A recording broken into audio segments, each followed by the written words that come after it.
I am Kevin Klein. This is Koop and Klein on politics, where we get to talk about Canadian politics, Manitoba, what's happening in Winnipeg.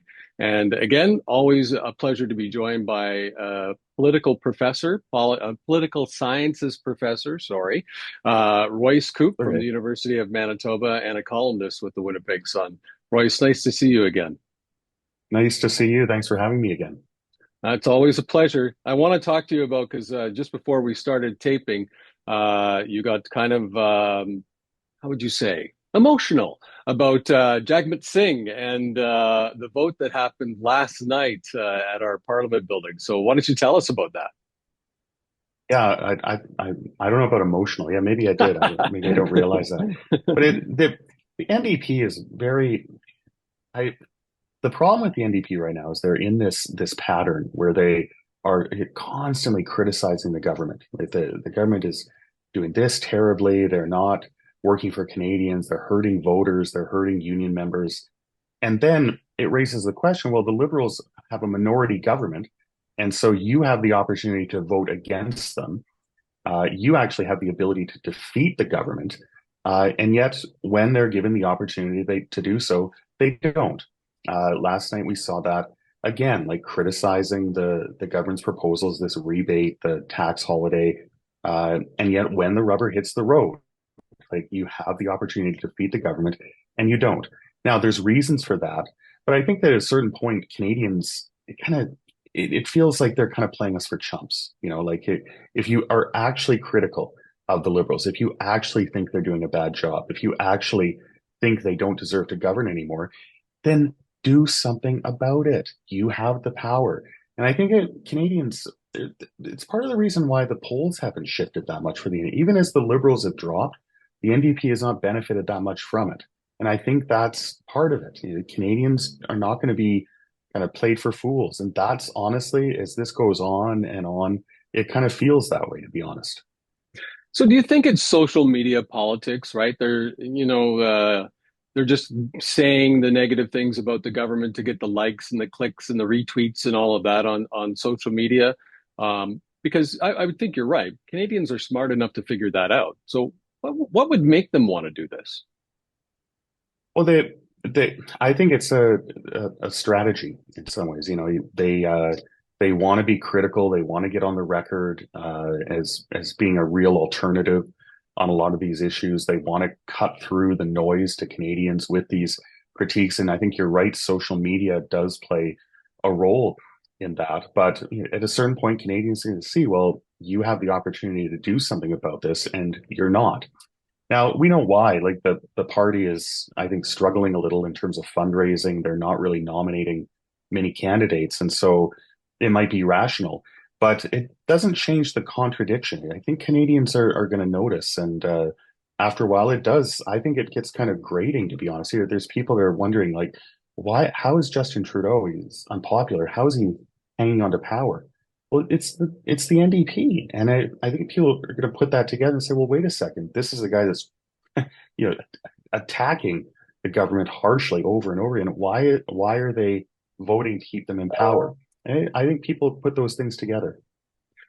Well, it's not unusual, right, for politicians to speak out of both sides of their mouths, and I think you're right. We are seeing this, but is the other reason because we had seen some time ago a lot of the politicians agree to push the election even further back, just by a few days, to ensure that they get their full pension.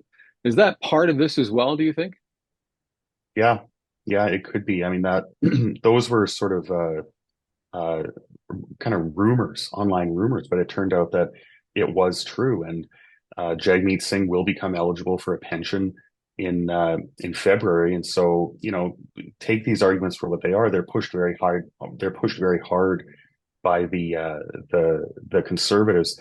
I think that the explanation is that the party is just not prepared for an election. And so, the thing is, don't if you're not prepared for an election, that's fine. I can respect that. Like that smart thing to do is to wait. But then don't, have Mhm. this inconsistent strategy and attack the government, but then refuse to defeat them when you have the opportunity to. That's no good. Canadians aren't stupid. They notice these kinds of things. Very valid point. So I want to switch for a couple of minutes to the violent crime. I mean, in the last 7 days, we've seen a large amount of violent crime here in Winnipeg. I have my own thoughts on that, but I wanted to talk to you about that, especially the stabbings at Polo Park. Yeah, the news from Polo Park was really shocking. You know, there was two people sitting on a bench, just totally unprovoked, random, apparently. Uh, and what this does, the reason, I mean, obviously, any kind of violence, any kind of these crimes are disturbing in and of themselves, but this kind of stuff is very disturbing because, you know, random, unprovoked crime, it really drives people, you know, in back into their homes, drives them out of the community, out of groups, out of social settings. And for those of us that care about the community, it's very concerning when you have this kind of random crime. I mean, my family, we go to Polo Park. We could have been sitting on that bench. These are the kinds of thoughts that come into my head and they go into everyone else's head. As a result of that, we're more likely to kind of stand it when there's violent crime, when the government doesn't do enough about violent crime, when it feels like it's getting out of control, when there's random crime, we all just kind of sit inside our houses and peer, you know, through the shutters. We're afraid to go out. That's the worst outcome. We want to live in vibrant communities where we can go to the forks and not worry about this sort of thing, where we can go to the mall, not worry about that. And we're losing that in Winnipeg. I think it's really concerning, and we should ask more of our politicians to do more about this sort of thing. I agree with you. I think substantial action is required. I think we have seen crime as the number one concern for Winnipeggers year after year after year in all kinds of polling. And really, it's talk. There's no real action to address it. A lot of finger pointing. It's the federal government's fault. We need more money from the province. We're going to bring in, more social workers in this program and that program. Meanwhile, all these years have passed and crime just continues to go up and up and up. So, yes, I agree. Politicians do need to take some action. I have friends, Royce, that will not go Polo Park.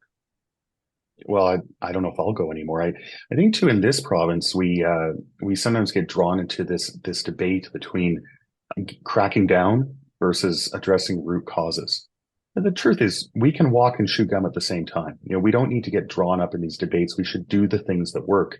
And in a lot of cases, we know the things that work. And so let's get on them because random crime doesn't just affect the victims, it affects all of us. It changes how we see our community, how we engage. And no one wants to live in that kind of community where you're afraid to ride the bus, afraid to go to the forks, afraid to go to the mall. It's no good. And we should ask more of our elected officials. I want to hold you right there. I just there's a column in this weekend's Winnipeg Sun that I wrote about the venture capital and where Winnipeg sits on venture capital investment. And we are so far down on the list that you have to move branches and dust and all kinds of stuff to see where Winnipeg is. And in that column, I talk about the fact that, believe it or not, like it or not, organizations and investors are not going to go to communities where crime is an issue because they're fearful of attracting staff, qualified staff and their business. And that I think is a big problem that we're facing here in this city. Yeah. Yeah. And we read so many stories about crime, but the Polo Park one really stuck out. In the same way that maybe about a year and a half ago, that stabbing that poor guy, the refugee from Ukraine at the Forks. These are the sorts of things that affect people. They drive people away. They might drive investment away. And we shouldn't pretend, as some columnists in the city pretend, that you can't do anything about crime, that crime rates go up, they go down. That's not true. There's lots we can do about crime, and we should be doing more. Yeah. Again, it was a pleasure, Royce. I look forward to talking to you next week. Royce Koop of the University of Manitoba, a political sciences professor. Have a wonderful week, my friend. You too. Thanks so much.